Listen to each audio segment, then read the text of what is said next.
Welcome back to another episode of Tutorials with Ike. Today, I'm going to continue with the trial questions we were solving, and we are now on number 4.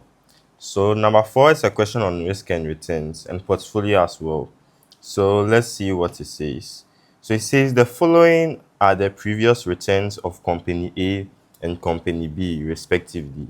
So, they've given us the year 2019, 2020, 2021, 2022, 2023. And we've given us Company A's returns. We have 0.69, negative 0.025, 0.67, negative 0.011, and 0.11. Then for Company B, they've also given us the returns. So in 2019, we have 0.12. In 2020, we have negative 0.004. In 2021, we have negative 0.1. In 2022, we have 0.13. And in 2023, we have negative 0.011. And it says use the information above to compute the average returns of each company. Calculate the risk into bracket standard deviation of returns for both A and B.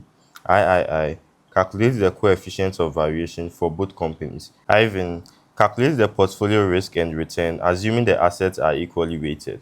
Okay, so let me just explain the question. So you have two different companies and you are investing in the companies, and they've given you the returns you are getting from the company. That's what it means. And they're asked to find the average returns. So it means that every year the returns they are giving you, they're giving the returns for all the years. So the average returns is averagely how much are you earning. It's like every year they are, let's say every month they are giving you salary, but your salary varies. Maybe in January they'll give you 1,000. In February they'll give you 1,500. In March they'll give you maybe 2,000. So now you want to know your average salary. This one you want to know the average returns of the company or the investment. So that's for the I. So let's calculate for the I. So for the average returns, the formula is sigma R over N. This one is very simple. I'm sure you guys know that. So we're going to add all the returns. Sigma R means summation. So summation of all the returns for the particular company over the number of years. So let's start with company A. So for company A, our average return, or sometimes you can say it as this, is the same. Average return or expected return is the same thing. So for company A, in 2019, we got 0.69 as the returns. Then in 2020, we got negative 0.025. Then in 2021, we got 0.67. Then in 2022, we had negative 0.011. Then in 2023, we have 0.11. Just 0.11. So you add all the returns you are getting for the particular company over the number of years. It gave us from 2019 to 2023. So when you add all the years, you are getting 5 years. So 2019, 2020, 2021, 2022, and 2023. When you add all of them, it's 5 years. So all this over 5. Then you punch it on the calculator. So you don't need to, do it step by step or anything. You can just punch on the calculator. Just make sure everywhere you see negative, you put it there. That's all. So you can put it in brackets so that you can see very well. And when you punch all this on the calculator, you are getting 0.2868. Yeah, so when you punch this on the calculator, this is what you are going to get, 0.2868. And you are supposed to change it to percentage. You get it. So you multiply this by 100. And when you multiply it by 100, you are going to get 28.68%. 28.68%. So you multiply this by 100 and you get 28.68%.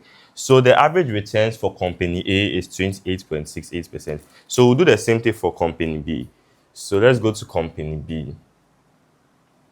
So for company B, our average return, we're also going to add all the returns over the number of years, which is 5. So for company B, we have 0.12 for 2019. Then for 2020, we have negative 0.004. Then for 2021, we have negative 0.1. Then for 2022, we have 0.13. Then lastly, for 2023, we have negative 0.011. So these are all the returns, and the number of years are 5. So do it over 5. And when you punch all this on the calculator, you are getting 0.027 or 2.7%. You get it? So you always change it to percentage. That's all. So now we are done with the I part of the question. This is what you are getting for the average returns for company A and B. Now let's move on to the II. So the II says that we should calculate the risk into bracket the standard deviation of returns for both A and B. Okay, so let's clean the board and calculate for the risk. So when the question says you should calculate for the risk, it's actually saying you should calculate for the variance. So the variance, and it says you should also calculate for the standard deviation. So when you are done finding the variance, you just take the square root of it. So the formula for the variance is 1 over n minus 1, then sigma into brackets r minus r bar squared. Yeah, so this is the formula for the variance, 1 over n minus 1 sigma into brackets r minus r bar squared. Now let me explain it. So the n is the number of years, which is 5. So to become 5 minus 1, which is 4. So 1 over 4. Then sigma into brackets r minus r bar squared. So we have the returns and we have the average returns. So we'll find the returns minus the average returns first. Then we are going to square everything. Then we'll find the summation, which is the sigma. You get it? So let's start with, let's start with company A. Company A. We have the year. Then we have 2019 to 2023. So 2020 and 2021, 2022, and finally 2023. Then we have the returns. So I can just do it as R. So for 2019, the returns was 0.69. For 2020, it is negative 0.025. Then 2021, it was 0.67. Then 2022, it was negative 0.011. Then 2023, it was 0.11. So these are the returns the question has given us. When you see R with a dash at the top, which is R, right, it means the expected return or the average return. And we actually already calculated for it. So for the company A, when we calculated for the expected return, we got 28.68% or 0.2868. You get it? So let me just write it here. So average return of A is 0.2868. So we've already solved for it. So now we need R minus this return. So this returns minus this one. So we can just do it R minus the returns. The returns minus the returns. So minus. The return will be the same for all of them. So we have 0.2868, then 0.2868, then 0.2868, then 0.2868, then finally 0.2868. So the average returns for all the years are the same. So now that we have this, let's see what we get on the calculator when we do it. When you point 0.69 minus 0.2868 on the calculator, you are getting 0.4032. Then when you punch negative 0.025 minus 0.2868, you should be getting 0.3118. Then for 2021, when you point 0.67 minus 0.2868, you should be getting 0.3832. Then for 2022, when you punch negative 0.011 minus 0.2868, you should be getting negative 0.2978. Then for 2023, when you punch 0.11 minus 0.2868, you should be getting negative 0.1768. So these are the values for the returns minus the expected returns. But remember, the formula says you should find the square of this and add all of them. So now we have to find the square of all this. So let's do it and see what you are getting. So now we are finding returns minus expected return squared. So what we just did, we are going to square everything. So when you put 0.4032 squared on the calculator, you should be getting 0.1626. Then when you square 0.3118 on the calculator, you should be getting 0.0972. Then when you punch 0.38132 on the calculator, you should be getting 0.1468. Then when you punch negative 0.2978 on the calculator, you should be getting 0.0887. Then when you punch negative 0.1768 on the calculator, you should be getting 0.0313. So now we found the square of the returns minus the expected returns. Now we need to add all of them because the formula says the summation of all of this. So you need to add all of them. So when you add this on the calculator, 0.1626, 0.0972, 0.1468, 0.0887, and 0.0313, you are supposed to get 0.5266. So the summation of returns minus the expected returns is equal to 0.5266. So yeah, then you just add this, you punch it on the calculator, that's all. Your values might be a bit different depending on the approximations you use. But then yes, so now we found this part, it's left to this part. So since we found the summation of the returns minus the expected return squared, we have to divide it by n minus 1. You get it says 1 over n minus 1 by this, but it's the same as this over this, and this one is here 0.5266. So it will now be 0.5266 over n minus 1, and the n is the number of years, which is 5. 1, 2, 3, 4, 5. So to be 0.5266 over n minus 1, and the n is 5, so over 5 minus 1. Then you punch all this on the calculator. So when you punch 0.5266 over 5 minus 1, you should be getting 0.1317. And like I said, this is the formula for the variance. You get it. 1 over n minus 1 sigma r minus r bar squared, which is the returns minus the expected return squared. So now that we've got 0.1317, this is the variance. And I said the standard deviation is the square root of the variance, or the root of the variance. So you are going to take the roots of this to find the standard deviation, because the question said we should find the risk into bracket the standard deviation of returns for both A and B. So we just take the square root of this. So when we square, let me do it somewhere here. When you square 0.1317, you are getting 0.3630, 0.3630. Or you can also say 36.30%. You just multiply by 100.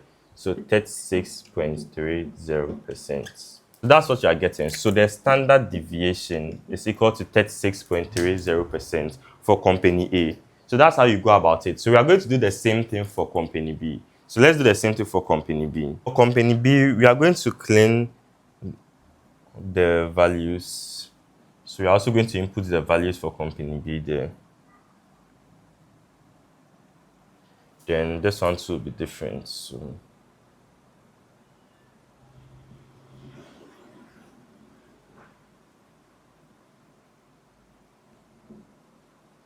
now for company B, the returns for 2019 was 0.12.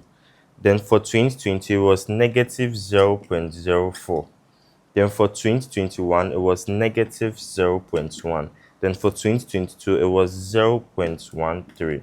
Then for 2023 it was negative 0.011. So these are the returns. So now we need to find the expected returns. So negative, negative, negative, negative, negative. The expected returns, which we just solved for. So the expected returns, we got 0.027.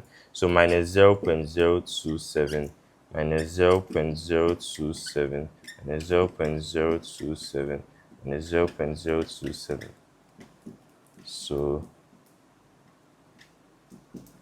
So we are going to subtract the returns, which are already in the question, minus the expected returns, which we calculated for. So we added all the returns over 5. That's how we got the 0.027. For 2019, when you punch 0.12 minus 0.027, you're supposed to get 0.093.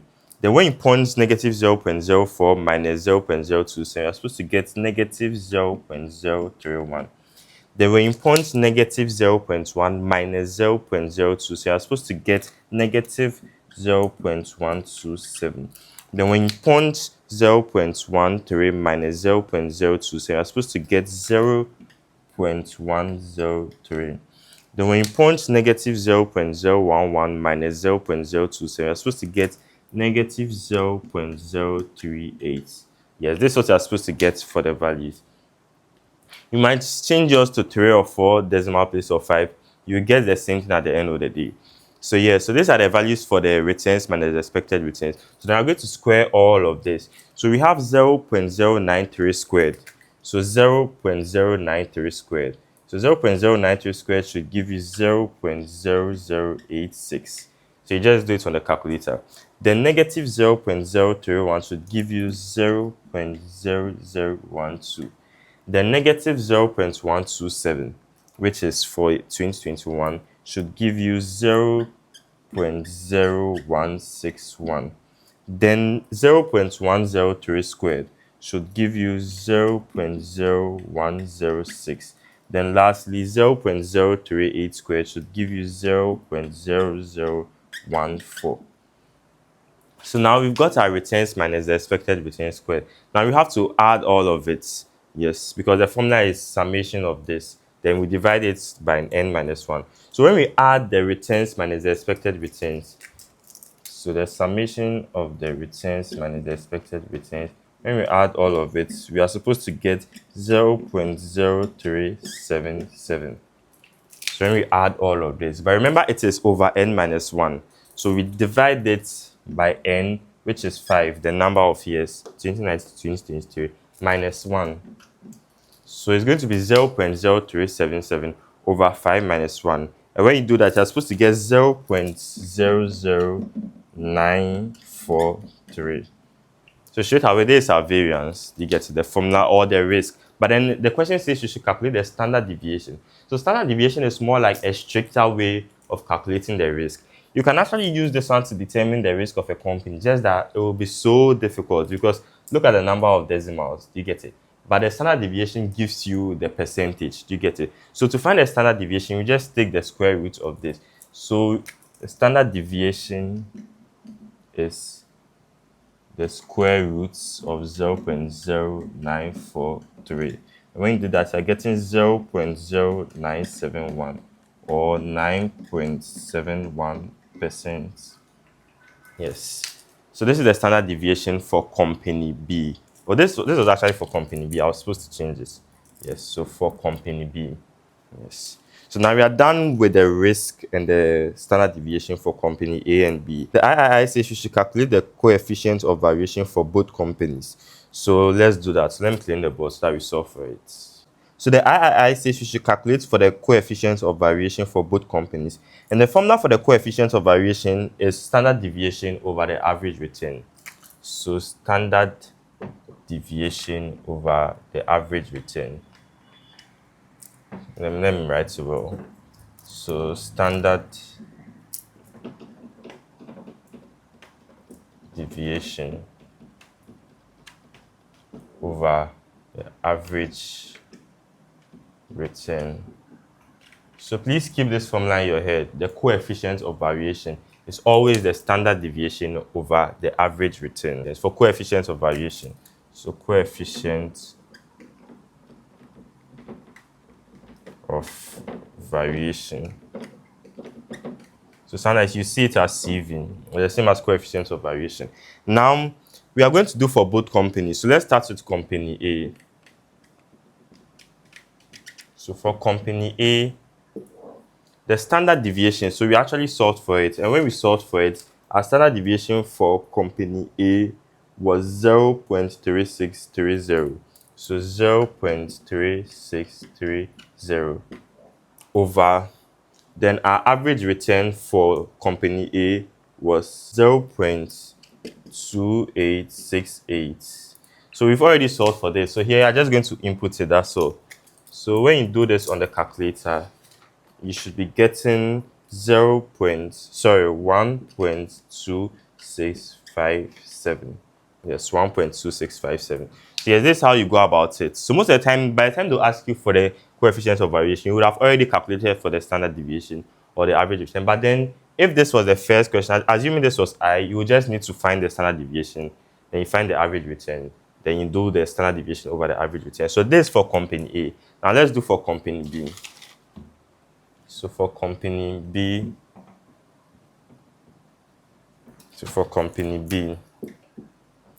our standard deviation for company B was 0.0971. That was the standard deviation for company B. Then when we calculated the average return or the expected return, we got 0.027. So when you do this on the calculator, you're getting 3.5963. Yes. So this is our coefficient of variation for company B. So that's for the III. So now we are going to calculate the portfolio risk and return.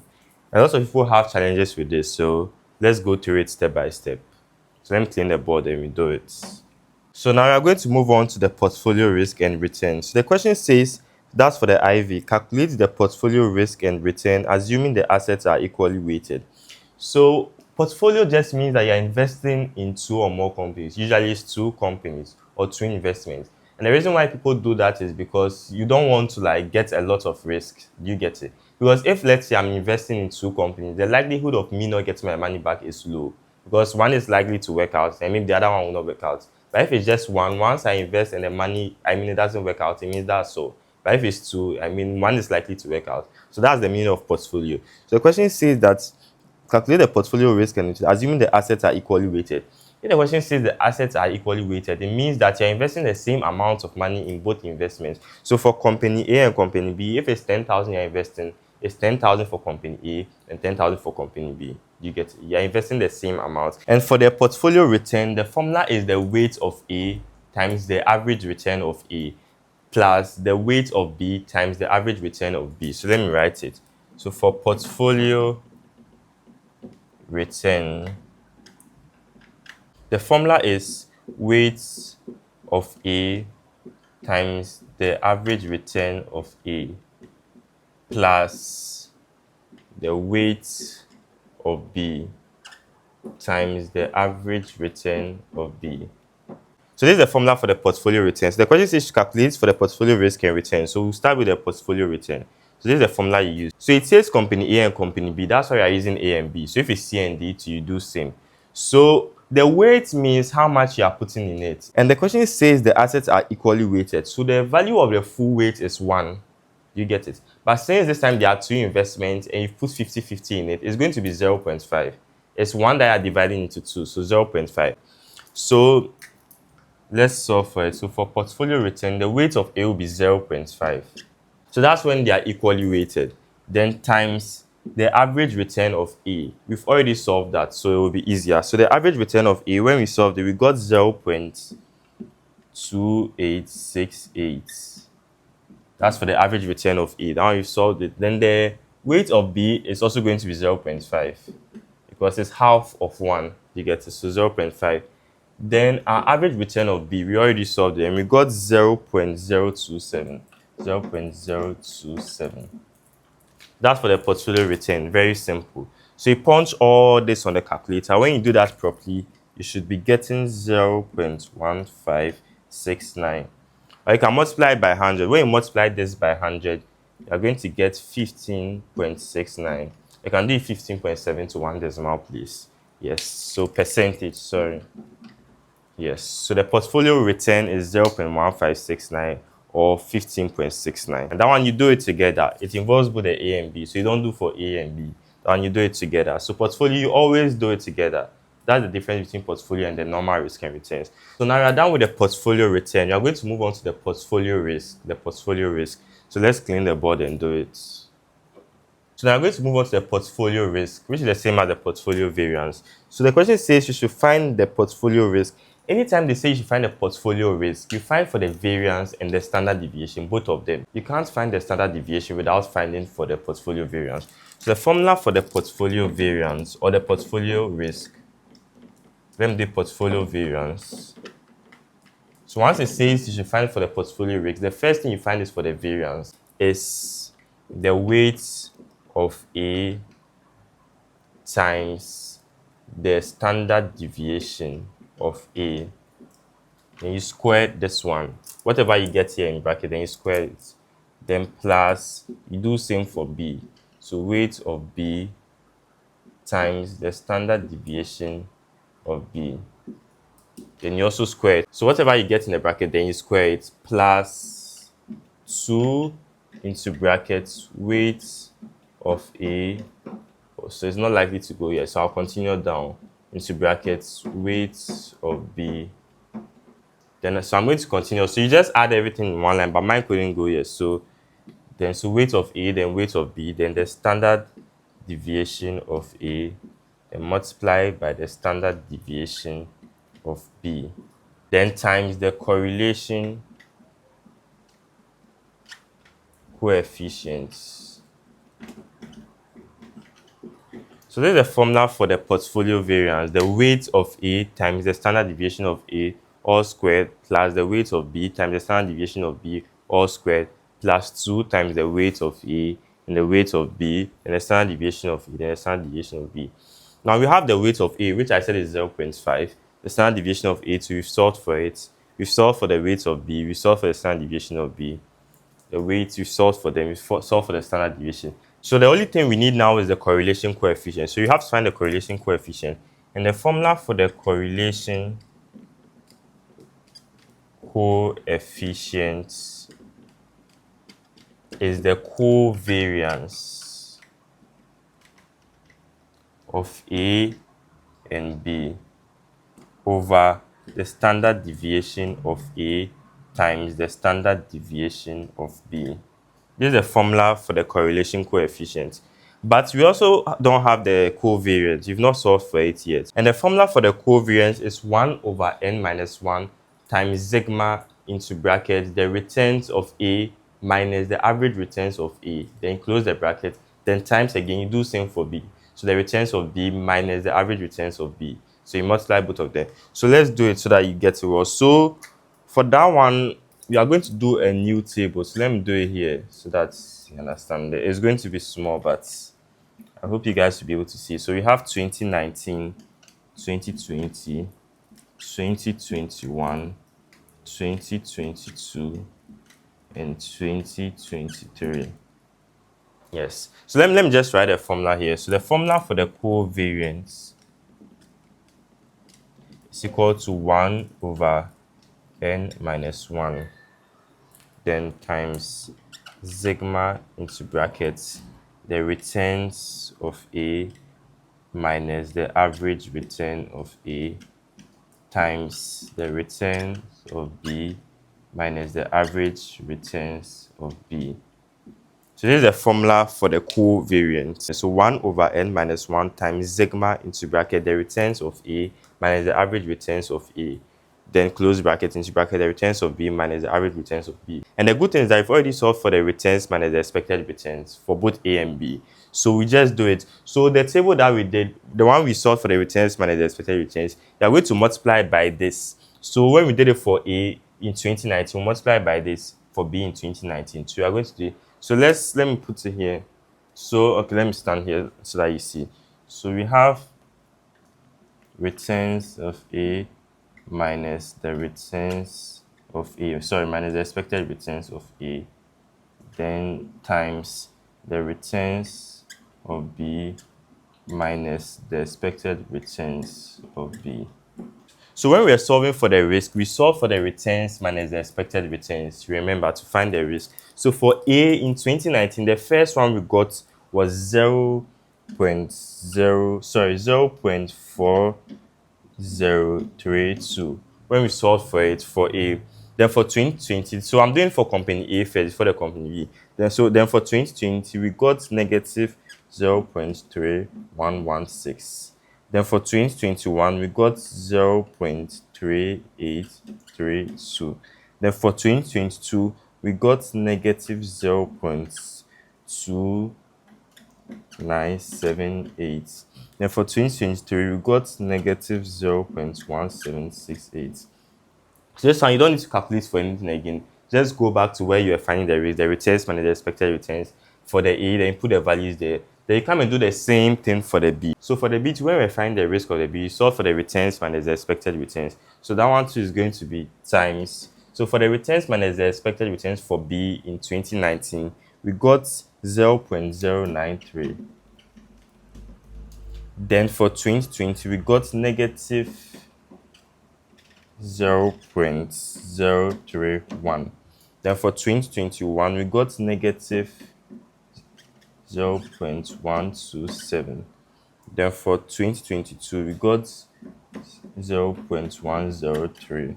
Then for 2023, we got negative 0.1 0.038.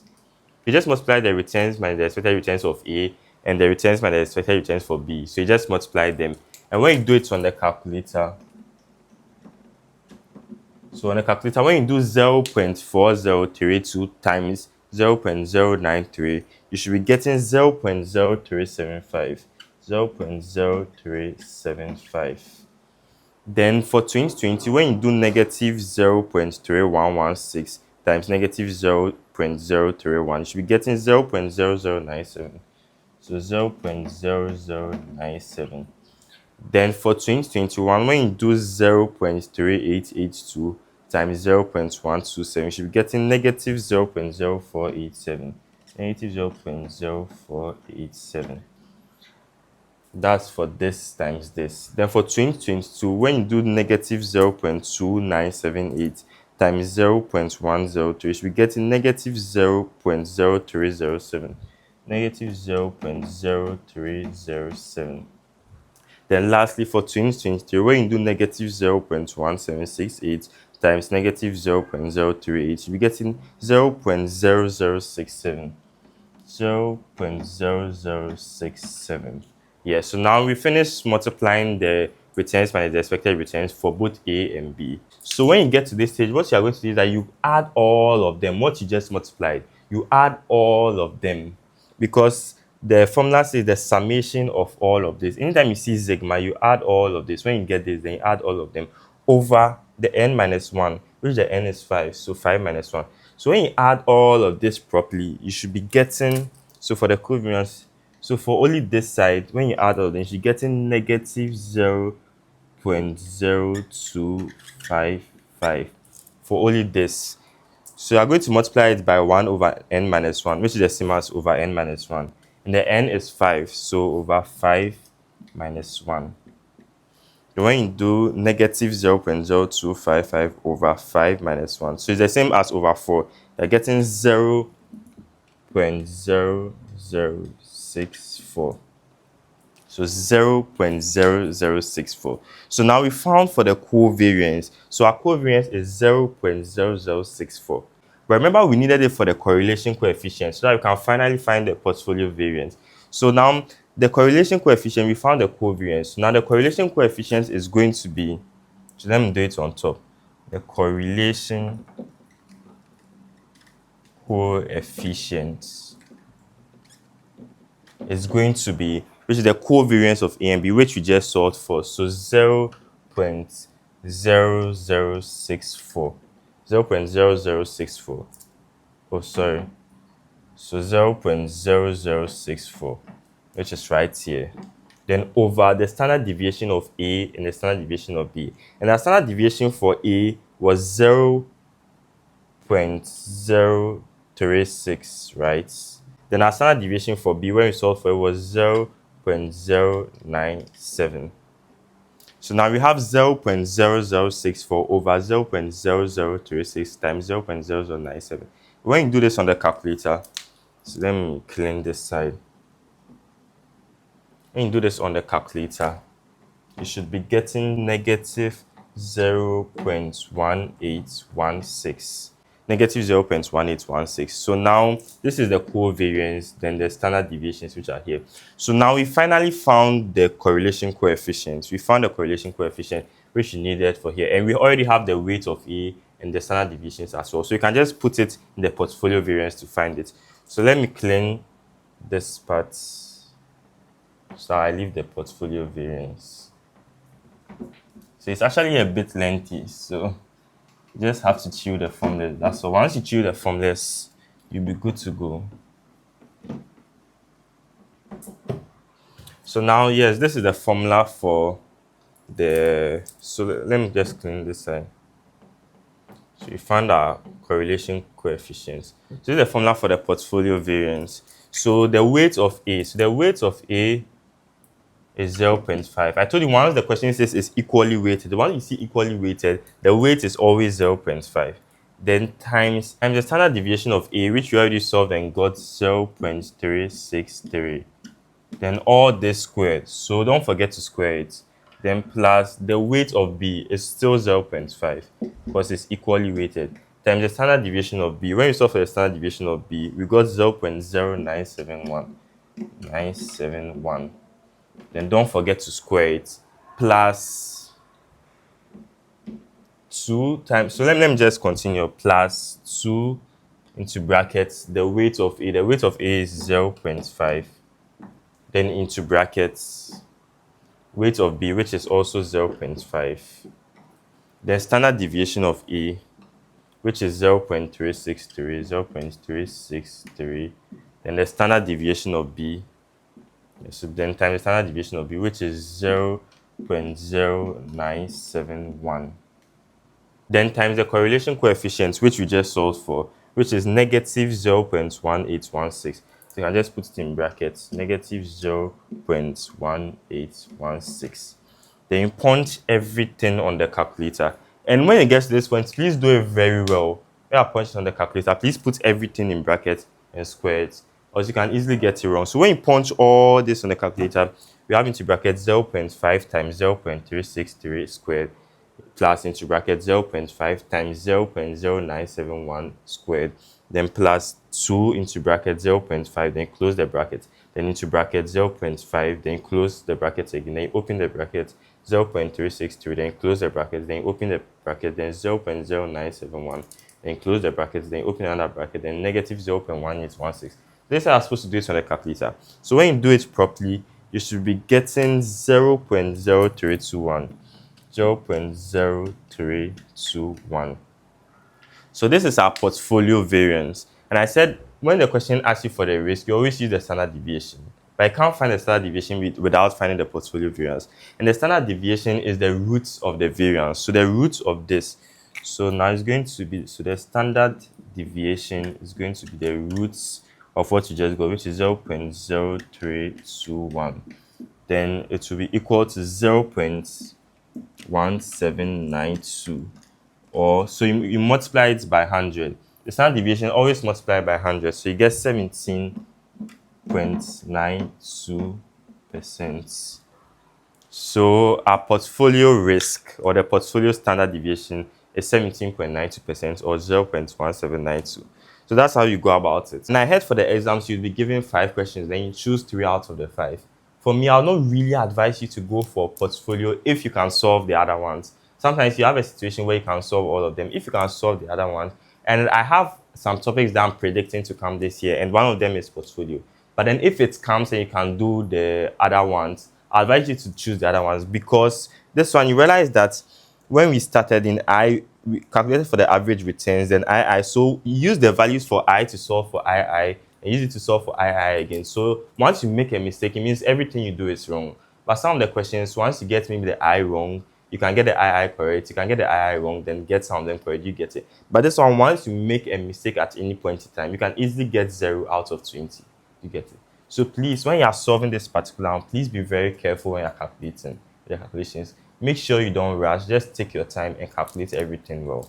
So yes, that's for the portfolio variance. Now we're going to move on to the next question, which is question 5.